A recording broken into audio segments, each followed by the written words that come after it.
Okay, we're super excited about today's podcast. Yay! Our guest today has had a distinguished 40-year career as a globally recognized fragrance expert, author of a couple of books, including The Power of Perfume, and is a sought-after speaker and is known as the alchemist of scent, memory, and emotion. Sue has worked with many iconic perfumes, including scents for Tiffany, Burberry, Lancôme, Avon, and she's created sensory experiences for Fortune 500 companies like Google, Wells Fargo, and AOL. A graduate of the Royal Academy of Dramatic Arts, Sue is also an actress and has performed on stage. I don't know how much more you can fit into a career. We're super excited to have you on our podcast today. We can't wait to hear all about all of these different career paths that you've had. Let's start with where you were born and what got you into perfuming to begin with. Well, first of all, thank you for having me. I'm so excited to be here. So I was born in Johannesburg, South Africa. And it's funny, after living here for more than 40 years, people still say to me, you have an accent. Where are you from? I don't even hear my accent, but I guess I have an accent. So what got me into fragrance, my mother was an amazing artist and a calligraphist and a set designer, interior designer, chef, cook. She was an amazing Renaissance woman. And what got me into perfume is one year when I was 10, my first foray into acting was when I was 10 because she was so involved with the theatrical community because of her design capability that one of the theatrical producers from Johannesburg, Toby Kushlik, who was the preeminent producer, said, Grace, I need a young girl for my play. I'd like to audition Susan. I was Susan then. I hate Susan. I like Sue. Okay. So you could be Susan. Just the opposite. Go ahead. Anyway, I auditioned for the part. I got it. I was 10 years old. And because I was only 10 and at school, I had to alternate the role with two other girls because we were still at school. Anyway, that got me the acting bug. So fast forward then to when I was 12 and I had a holiday job. So the holiday job was going to a store called Belfast, which was like Bloomingdale's. And lo and behold, I landed up in the cosmetic fragrance department. So I was enjoying it. And every day I would come home smelling differently. And my father would say, what are you wearing today? One day I reached into the counter to get a fragrance for a customer and I dislodged the fragrance that was closest to my elbow and it crashed to the floor. Oh, exactly. And in those days, it was 120 Rand, which was more money than anybody could think of. Oh. Anyway, I was so upset. At the end, I went to the department manager. I said, I'm so sorry. I smashed the bottle of perfume. She said, don't worry, my dear. She said, we've sold more bottle of that perfume than ever before. Oh, interesting, because it wafted all through the store. Yeah. Exactly. So that was my first sort of foray into environmental ambient scenting. Okay. So my two passions are acting and fragrance. Fantastic. So then you left South Africa. Did you come to school in the United States? No. So I graduated from University of Cape Town with a bachelor degree in speech and drama. Okay. And I was in all kinds of plays at drama school, Portia with Julius Caesar, A Day in the Death of Joe Egg, so many. And then I decided to audition for RADA. So I went to London and I was at RADA, Royal Academy of Dramatic Art. And that was amazing. This was at the time when South Africa was sort of, people didn't want to hear about South Africa because of the politics.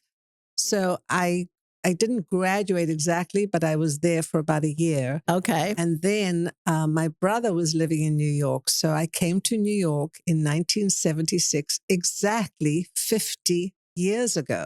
Okay. Which will tell you about my age. Wow, but that's I'm not going to tell you. crazy. Anyway, I fell in love with New York, the energy, the excitement, the vivacity, just the theater, everything. And so 7 months later, I decided to immigrate to America. I went to see a legal immigration attorney.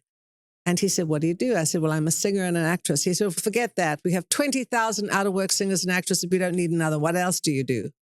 So I said, well, my mother always said I should have something to fall back on if I'm going to be in theater. So I had done a secretarial course. And he said, well, were you any good? And before I could even say yes, he said, I'll hire you. You can start on Monday. Oh, So I get said, well, out. I haven't done shorthand. And, in those days we did shorthand. Right. None of this texting stuff. Right. So I said, well, let me go into and have a refresher course with one of these Catherine Gibbs secretarial schools. And I said, I'll take a refresher course. I'll get my shorthand up, because in legal immigration work, you really have to be proficient at Right. shorthand. I mean, Yeah. legalese shorthand is different than just texting. Right. And so I did that. And on April the 25th, I arrived in America for the first time, July 76. I came the second time for a look-see on March the 21st, which is going to be I just had this celebration anniversary. And on April the 21st, 1977, I started my first job. Wow. So the immigration attorney processed my green card. At night, I'd go singing and acting. I found all kinds of clubs to go singing and acting. At the end of the year, when I got my green card, this time I went to a headhunter, and I got 3 job offers. One was to work in banking, not for me. Mm. One was to work in fashion. I didn't know much about fashion then, but I'm pretty okay with it now. And the third was to work at Elizabeth Arden for the president of the company. So it was a no-brainer. I took that job. Oh, my. And that was what got me really interested and so excited about fragrance in the cosmetic industry. And so that was it. Now, fast forward 40-something years, I'm back singing, back acting, and have my own fragrance company. Wow. What a story, Sue. That is amazing. So I'm interested in, how is perfume made anyway? Like, can you walk us through the alchemy of all of that, how a perfume gets made? So there's a beautiful place in France called Grasse, Grasse, and that is where perfume really started, the Western perfume.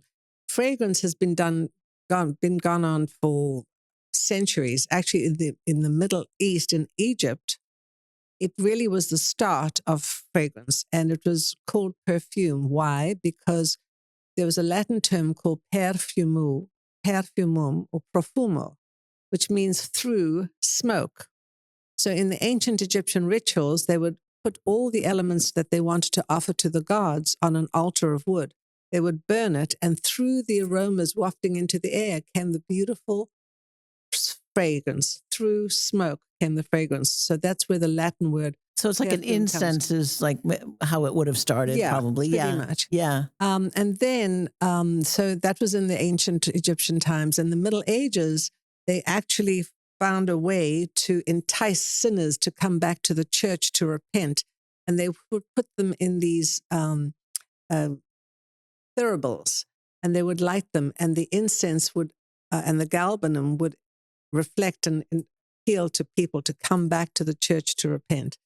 And in the 17th, 18th centuries, when they didn't have showers and baths, they would douse themselves with perfume to get rid of the odors. Of course, yeah. But modern day perfumery really started in Grasse in France, southern France, and they would the farmers would go out early in the morning, 4 or 5 o'clock in the morning, and pick the petals, the jasmine petals, the rose petals, when they were still heavy with the odor and the beautiful aromas, and the petals were really full of the oils from the fragrance, and they would put them on a bed of wax or fat, and the oils from the petals would seep into the fat, and then they would separate it. So there were various aspects. There's attars, there's the actual perfume oil, there's the perfume sort of wax, and ultimately in the 19th, 20th century, they started to use chemicals, synthetics, to recreate it. And now there have been so many fires and hurricanes and devastating natural disasters, like, hurricanes and fires and earthquakes that are really decimating ingredients. So now more and more fragrances are being used from synthetics as opposed to real ingredients. And honestly, I will tell you, I've been in the fragrance industry for 40-something years. I've never heard more complaints about fragrances giving people headaches and allergies. Now, as a real sort of soft plug or a hard plug, I will tell you that my fragrances have never given anybody headaches or allergies, because I use really high-end quality ingredients. And I have to pay more for them because I source them naturally, not from the chemicals or the synthetics. So, if you want a beautiful fragrance that doesn't give you headaches or allergies, you have to pay a little bit more. And where Okay. do you do most of your sourcing, Sue? It comes from all over the world. And then I have a lab in upstate New York that actually synthesizes and takes care of all the oils. And we get them from rose from Bulgaria, um, lavender from England, Madagascar for vanilla, amber from the Middle East, which is another whole story. So Yeah. it's really important because I know where to go for the best ingredients as opposed to putting it in a bottle and putting it Right. in and that's it. Yeah. Interesting. Oh my.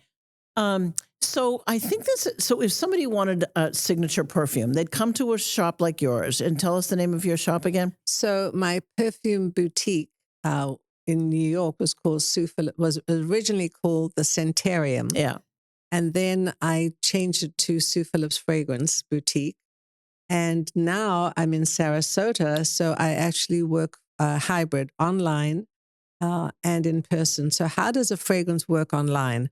Well, I developed a scent kit with Okay. all 18 blends. And so if people want to do a virtual session on Zoom, I send them the kit. We make arrangements. I send them the kit. We set up a schedule.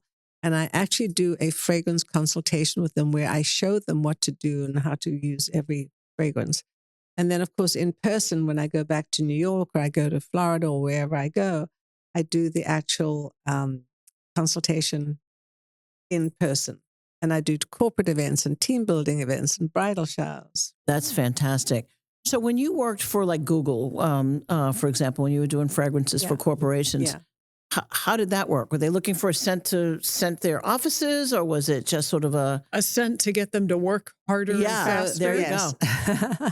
So I do a lot of corporate team building events. Okay. And the reason that people hire me is because they really want to build camaraderie. They really want to sort of appreciate their employees. And, you can take them out for another dinner, another chicken dinner, or give them a gold watch or something. And it's not merely memorable. What they decided they wanted to do was create something very memorable and something that enhanced their productivity and their loyalty to the company, as well as open up a sense of camaraderie between the different colleagues. In every company you have, the finance, operations, sales, marketing department, and they all hate each other. Right. So how to bring about a sort of wonderful feeling of camaraderie. So I do a lot of corporate team building events. And if people wanted to take my scent quiz, so I developed a scent quiz, which is almost 100% accurate, but I say it's about 98% accurate because depending on what your name is and what your gender is, the name Sean could be both masculine or feminine. Tony could be masculine or feminine. So I do ask in the scent quiz, which you can find on my website, what's your name, what's your gender, and, what other fragrances do you like? And that gives me a sense of whether they like the fresh or the floral or the fruity or the woodsy or the spicy. And then I sort of put people together in the groups, all the fresh people, not together, but I sort of divvy them up so that different characteristics and different personalities can learn to really work cohesively. Oh, and interesting. then the mission of the ultimate team building event is to come up with a fragrance name, work on the packaging, work on the positioning, work on the actual fragrance. And I will have already given them a whole explanation, but that's a wonderful way for them to get rid of their domains, so to speak. I'm in marketing, I'm in finance, I'm in sales. But really work together to come up with a wonderful, quote, corporate fragrance. And the one who gets the best sort of fragrance going, or the best positioning, or the marketing, the name, or positioning, gets to have fragrance included in the corporate holiday party or spring party or whatever. So it's a way of really enticing and in making people enjoy the process of coming up with a product, whether it's a brand, a product, or marketing name or something. Right. And Sue, I was reading a little bit about your fascination with the olfactory / neurological connection. How does that play out in the corporate workplace? Because you're affecting the brain through the scent. That's correct? That's what my next book is about. And I'm fascinated with that. The brain is just this undiscovered, beautiful creature that we can do so much more with. And you're doing that. Well, our strongest sense is our sense of sight, but our most powerful is our sense of smell. So why is that? Because our olfactory bulb is directly connected to the limbic system. And that's how you can actually smell through the neural pathways that go up from the olfactory to the brain. And you also learn to taste. So sense and taste are so connected. Yeah. And during COVID, when people were affected with this COVID anosmia, that was one of the symptoms of the pandemic. People suddenly lost their sense of smell and they didn't know what was going on. And suddenly they realized it was a global pandemic. So millions of people lost their sense of smell. What's interesting is this has happened throughout the years, but nobody paid attention to it because it wasn't a global pandemic. Suddenly, millions of people were affected. They were desperate. They were dissolute. They were so saddened. They couldn't socialize. They didn't want to go out for lunch, for teas, for breakfast, for socialization. They just sort of retracted into their rooms and they were miserable. And it was very, very amazing what happened. So one of the news organizations, NBC, wanted to do a story about this book, The Power of Perfume, which I'd written during the pandemic because I had to shut my studio. There was nobody walking down the street. Nobody was wearing fragrance. They were all, at home watching Netflix, and that was it. And so NBC wanted to do a story about the book. And the day before the interview, they said, Sue, do you think you could help somebody who's lost her sense of smell for 15 months? Oh, my. So I said, I don't know, but I'll try. So with my 18 fragrance blends, I took her on this fragrance journey, which I now call a scent healing journey. And great. I had all these, we use blotter strips when we smell fragrance. I should have brought one. I'm sorry I didn't. But anyway, I had her start to smell 1, 2, 3, 4, 7, 8, 10, 12, nothing. Suddenly on the 14th one, she said, I smell something and it's beautiful. And she started to cry. Oh, well, I teared up. The camera crew, we all teared up, and it was an absolute breakthrough.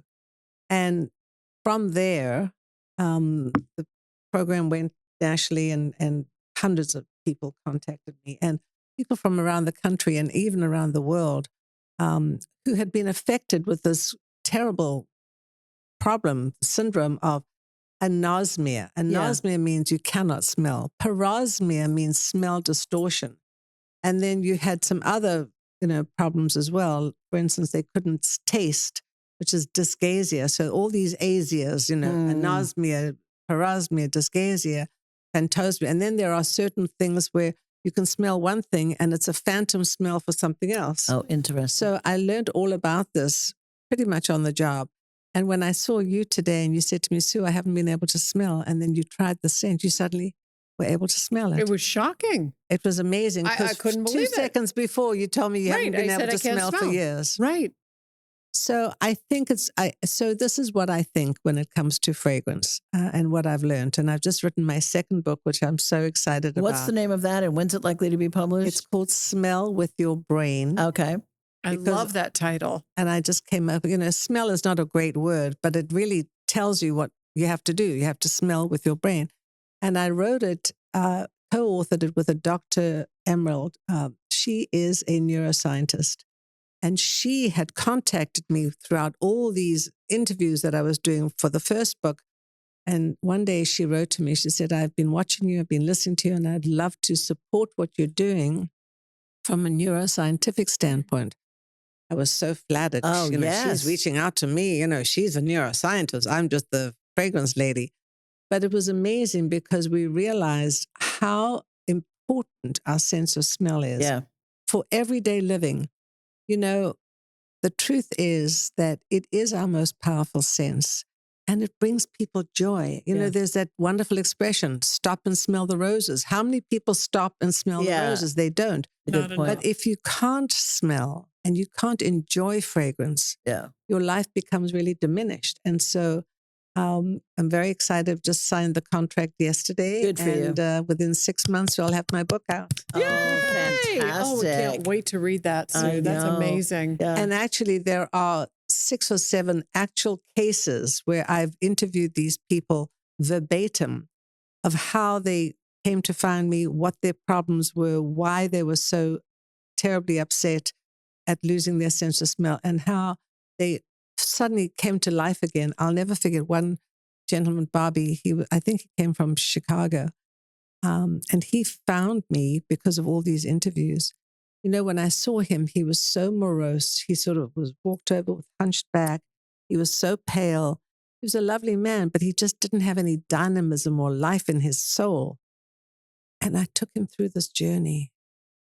And suddenly, you know, I tear up because it was so powerful. Yeah, he changed his life. He felt something. He smelled something. He suddenly got flushed in his cheeks. He stood up a little bit straighter, and he walked out smelling and loving life suddenly. Yeah. So it was fascinating. So I have a lot of these wonderful, and one guy found me from Chicago. He brought his 13-year-old son. He'd seen an interview, and Sahil had not been able to smell for about a year. Oh. And this is a little boy, you know, and he loves to go out and play basketball and football and netball and all these things with his pals. And he just didn't have the zest of living. Oh, my. And I was able to help. Yeah, that's Sue, great. those stories are miraculous, and you're changing people's lives with this. Yeah. My question is there ever a time when you tell someone what scent they should wear rather than they pick what smells good to them? Yes and no. I always ask everybody, whether it's online, whether it's in person, whether it's to help their sense of smell, or there's just somebody wanting to have a wonderful scent experience, to take the scent quiz. Because the scent quiz makes them think about their persona. You know, not too many people think about, oh, well, I want to be fresh and outdoors today, so I'll wear a fresh outdoorsy friend. Or I want to be sexy today, so I'll wear something seductive. I think it's just, you know, sort of a normal kind of a thing. You get dressed, you decide what colors you want to wear, but you don't really put the connection together. So I explain to people, and I tell the people, even online, take the scent quiz. That makes them think about who they are. There's only one question that has an aspect of a fragrance. It's about, you know, whether you like, what's the best aroma that you like to smell. So there's only one fragrance question. The rest is all about personality, individuality, your own persona. And it's really fascinating. I'll tell you a story. One time I had somebody online contact me, and the name was Sean. And the person may or may not have, or I didn't see the name, whether they're, you know, gender, or with masculine, feminine, or whatever the term is called. In between. Yes, in between. Transgender. Whatever. And everybody is fabulous and wonderful. Yeah. And I don't care about any of that. It's just who the person is. Yeah. Anyway, so this person, Sean, answered the quiz. And by the way they answered the questions, I sort of felt that this person was really fresh, outdoors, rugged. And I thought because of that, it was a masculine. So I made a fragrance which had a little bit more masculine tendency. How do I know what masculine tendencies are? Well, a little bit more citrus, a little bit more vibrant, some woodsy notes, nothing too floral, nothing too powdery, nothing too feminine. Mm-hmm. And I know what those words mean in terms of fragrance. And so after a week or so, I contacted the person. I said, how do you like your fragrance? Oh, I hated it. It was too masculine. It's not me at all. Oh, I said, interesting. oops, I'm so sorry. So I said, I'll redo it for you with pleasure. And this time I added a few, quote, feminine notes. How do I know that? I just know how to do that. Yeah. It's from 40 years. Anyway, So then I called the person, how'd you like it? Oh, much better. So it's the only time really I've ever had a negative situation. When I was doing the fragrance scent healing journeys, I had 3 times it didn't work. One, I actually came down to Florida. I was doing an event here, and somebody had contacted me, an older gentleman who had had brain cancer and surgery 15 years ago. So this had nothing to do with COVID, nothing to do with anosmia. It had to do with a medical problem that his brain cells were literally fried and he couldn't smell. And I took him on the fragrance journey, the scent healing journey, and sadly, he couldn't smell anything. So that was sad. Then I had a couple come into my boutique in New York, and this was a really lovely couple. And every time I had him smell something, he'd look to his girlfriend. He said, "What do you think? What do you think?" And I kept on saying, "Brian, this is about you. I want you to concentrate. I really want you to really smell with your brain. Concentrate." Anyway, it didn't work because his girlfriend he was too involved with her. Okay. And then the last one was this big sort of hefty, masculine, macho, Mr. Macho Man. He said, "Okay, I've lost myself to smell. Sue, come on, make your magic. Happy, do it, just do it." And I knew I was doomed because this guy wasn't going to focus at all. Yeah. Does perfume go bad? It can if there are natural ingredients. So that we always say, do not leave your perfume open. Always seal it. Keep it in a sort of dark place, not direct sunlight, not next to the heater or the air conditioner, because the fragrances that were made from yesteryear with really beautiful natural ingredients will turn. So you have to keep it fairly, close and not directly associated with light or heat or freezing cold. A lot of the modern day perfumes you can keep forever because they're synthetic. So okay. And do you recommend that a person find a signature scent that they stay with, like for their biggest scent? You can change it up if you're going out on a sexy date, whatever. But do you recommend that, or do you recommend people just try whatever they feel like on any given day? So, it's really also to do with the decades and the time frame. In the 60s, everything was musk and very sort of powdery and very musky. In the 70s, it was the start of women's freedom and so on. The 80s, it was Georgia, Beverly Hills. So every decade has sort of a signature scent, and I do a talk about that. So a lot of people were sort of intrigued with the idea of a signature scent. And then there were so many designers and so many celebrities that there was so much confusion in the marketplace that, there's Liz Taylor, there's J-Lo, there's this one, there's that one. And why should I wear a signature scent when I have all these celebrities? Because I want to be like the celebrity. Well, then everything changed. Everything switched over. And at the time of the millennium, everything changed because, all these new designer and celebrity scents were kind of going by the wayside, and people wanted to go back to the good old days. So they went back to the Chanel, the classics, the Chanel's, Arpège, Dior, and so on. So then what happened was in the early 2010s, people started thinking about, there was a whole new shift in the industry. Certain ingredients came to the forefront, like santal and oud, which is woodsy sandalwood, which is actually an ancient, wonderful ingredient from the ancient Egyptians with the sandalwood and the santal is a fragrance like that. So, and then people realize that they don't have to wear what everybody else wears, and they really can wear their signature scent. So it's a combination now of wearing something that you love. But if somebody says, "Oh my God, Jenny, you smell amazing. What are you wearing?" And you tell them and they try and wear it, but it doesn't mix with their body chemistry. So it means that certain ingredients don't mix with your body chemistry. And so that is why I always say, why wear what everybody else wears when you can really have your own? Right. Yeah, I agree with that too. How important is the bottle in scents? I know the bottle is a visual cue. Talk to us about how you choose a bottle. A marketing tool. Yeah, it's really a marketing tool. Right. I will tell you that there are some companies spend so much on the bottle, on the designing a custom bottle, then making it, and then the quantities have to be, worthwhile. So they have to make 10,000 or 20,000, and then maybe the fragrance isn't good, so then they're stuck with the bottle. But because sight is our strongest sense, it all is combined. You want something that looks beautiful, that smells beautiful, that's going to enhance your well-being and enhance. So, but then there was a whole thing about minimalism. where people didn't want the bottle to be so ostentatious or extravagant, and they just wanted the fragrance to be the centerpiece. So, a lot of people have beautiful fragrances on their dressing room table and they don't wear them, but it's just there as a visual sort of approach. Yeah, like me, for example. Susan, what kind of perfume are you? Well, so I have been Coco Chanel, for years and years and years.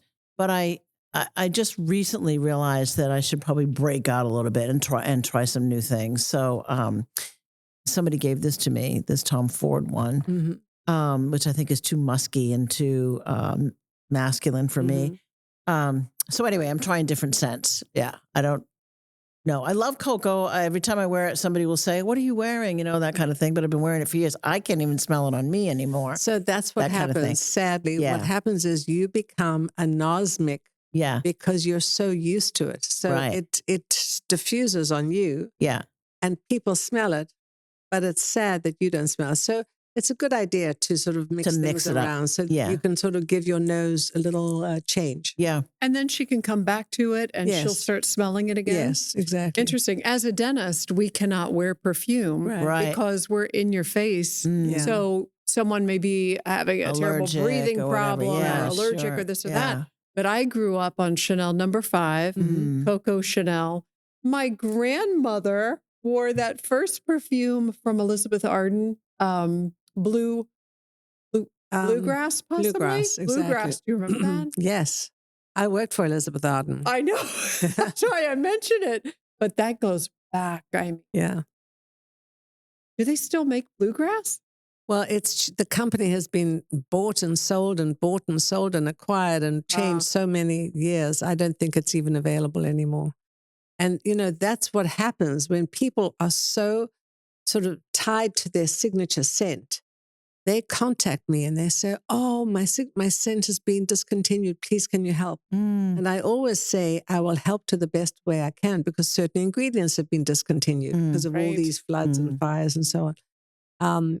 Funnily enough, when I created the Tiffany perfume as vice president of Tiffany, and that was such an honor, it was amazing that I was contacted by, in fact, Frank Shields, Brooke Shields' father. Oh, of course. He was a headhunter, and he contacted me because at the time I was working for Lancôme and they'd heard about me. So, it's a very small industry and people sort of know who you are. Anyway, so I then left Tiffany to have my daughter, and Tiffany was then acquired by Coty, and now it's been acquired by LVMH. So they discontinued the first classic perfume, which was amazing. I created it with Jacques Poge, the chief perfumer from Chanel, because we did a joint venture with Chanel. So I cannot tell you how many people have contacted me asking me about their discontinued perfumes. And several have contacted me about Tiffany, not knowing that I had anything to do with it, but I've recreated it to the best I can. And in fact, my one friend, who was a client who's now a friend, has bought it 3 times. And she calls it Tiffany Me because it's now her. Oh, that's funny. Oh, that's funny. I love that Perfume has extended its product or its brand a little bit and now has diffusers in homes. I love walking into someone's home and smelling a home fragrance, or offices or wherever. Candles too. Yeah. Yeah. It's Well, the whole notion of fragrance doesn't just have to be liquid in a bottle. It can really be a candle, reed diffusers, sachets, beautiful scented pillows, and I think body lotions, gels, soaps. Yeah. One of the things also that I frequently hear is, "Oh, my fragrance doesn't last on me." So I always say to people, well, think about what you're wearing. If you're wearing a scented soap, a scented gel, and then you put a scented hair conditioner and shampoo, and then scented deodorant and scented lotion and scented air, all these different scents are on your body and conflict with your little tiny drop of perfume. Oh, right. And how can that little drop of perfume, no matter how strong it is, overcome all these other scents? So I always say to people, try and wear unscented soap or unscented lotion, particularly an Aveeno. So you can put it on your body and it acts as a canvas, and then your fragrance can actually adhere to it. Right. And last longer. Right. So if you could develop a signature perfume for anybody, dead or alive, who would it be? And you don't have to include us. Well, I already gave you yours. That's right. We have ours now. I've never been asked that question. Well, I'll tell you who is one of my icons, also from South Africa, is Nelson Mandela. He was, he was probably in his young days, he was an anarchist because he hated the apartheid situation. But, if you think about what he did, he was in prison for 27 years. And when he came out, he had all the guards and the wardens become part of his cabinet. And he always said that I want to bring my enemies close. Yeah. And his whole philosophy was forgiveness. And when I went to the Apartheid Museum when I was back in South Africa a few years ago, his philosophy is truth, reconciliation. I mean, 7 of them, I can't remember all of them. Anyway, I would love to have created a fragrance for him. And I would call it Madiba because that was his nickname, Madiba. And I would create something for him that was part of the earth, like woodsy fragrances. Bold and then courageous. Something very bold, which I would say would be something earthy and mossy. And because of his philosophy being so uplifting and bright and inclusive with everybody, whites, blacks, colors, whatever, I would add a beautiful uplifting citrus note. And I would call it Madiba. That's lovely, Sue. That's lovely. beautiful. Yeah, he was quite the guy for sure. Yeah. And then as far as women are concerned, I would say, who do I? Well, I made a fragrance for Zendaya. And she came to meet with me at my boutique, and she was fantastic. She has really grown. She's got an amazing personality. And so when she got to name her fragrance, she said, well, I'm in New York, so I'll call it NYC. And then she said, no, NYZ. Oh, yeah. And I thought that's okay. She's fabulous. She's getting married, I think. Yes. You might want to develop a fragrance for her for her wedding or something. I think she just already got married. That's beautiful. And then there's Jamie Foxx, who I created a fragrance for. So yeah, he seems like a nice guy. He's a very nice guy. He's really wonderful. Yeah. And was he dating Katie Holmes at the time? Because I know you developed a fragrance for her too. Because he came in. He actually came in to make a fragrance for her. Oh. And it's funny because his 2 assistants found me first, and they called me, and I was on my way back home uptown New York. And I said, well, where are you? They said, well, we're right on 65th Street. I said, well, my boutique is all the way downtown. I said, why don't you come down Bloomingdale's, pick me up, we'll go to the boutique. So this big black limo shows up, and I get in, and we go downtown. And these people kept on talking about, well, what do you think Foxy would like? What do you think Foxy would like? And I'm thinking, who the hell is Foxy? Yeah. Anyway, it turns out they said, okay, thank you, sir. I made a fragrance. They told me who he is, not who he is, what his characteristics are. So I still didn't know. Wow. But they said and I should have thought about it. Anyway, I didn't. And then 3 days later, they called me. They said, Foxy wants to. I said, who's Foxy? He said, Jamie Foxx. Oh. Anyway, he came. He was so fabulous. He's just a great guy. And then he came last year to meet me again to make a fragrance for another lady that he was dating. But he's just got a great personality. Yeah, he seems like a great guy. Yeah. And he's got to be a heartfelt person. I mean, it takes a special kind of guy to go into a fragrance shop and create a fragrance for a girl. I mean, what a love. In touch with his feminine side. Yeah, he really does. He seems like a great guy. Yeah. So then the last time I said, well, here's one for, when Katie came, I said, okay, here's one I made one for Suri and one for Jamie. And I said, please give it to me.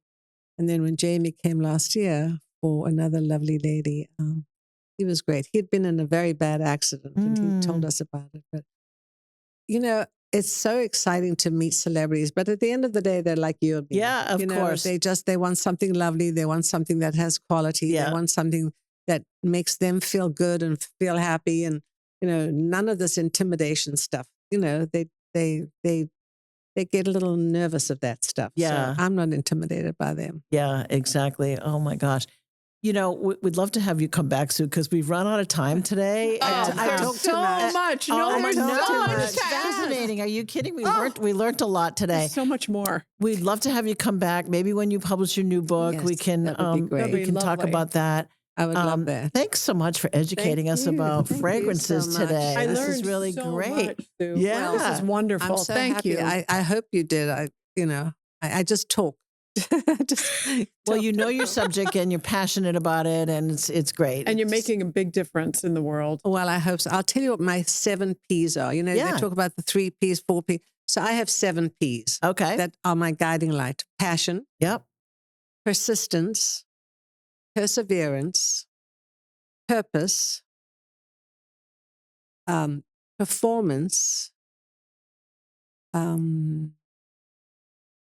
my gosh. And one more. Oh, no. Well, perfume is the last one. Passion, persistence, perseverance, purpose, persistence.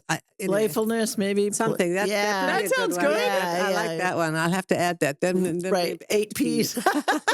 8 Ps in a pod. Yeah, exactly. But thank you so much for having me. It was lovely to meet you. Oh, it's a delight. And it's always wonderful to see you. Yeah, good to see you too. Yeah, and if you need a dentist in town, because I know you're new, Jenny's the best. I'm telling you. Oh, thank you guys. Thank you. Yeah. Well, Sue, this has been a lovely, lovely show, and we're going to have you back for more exciting news and perfumery type things. And that's a wrap. Yeah. Thanks so much for coming. Really lovely to see you. Yeah. We thank you for listening and hope you enjoyed this podcast. If you did, please share this show with friends and family and subscribe to our YouTube channel. This way, you'll never miss weekly drops. Stay strong, dream big, and floss your teeth.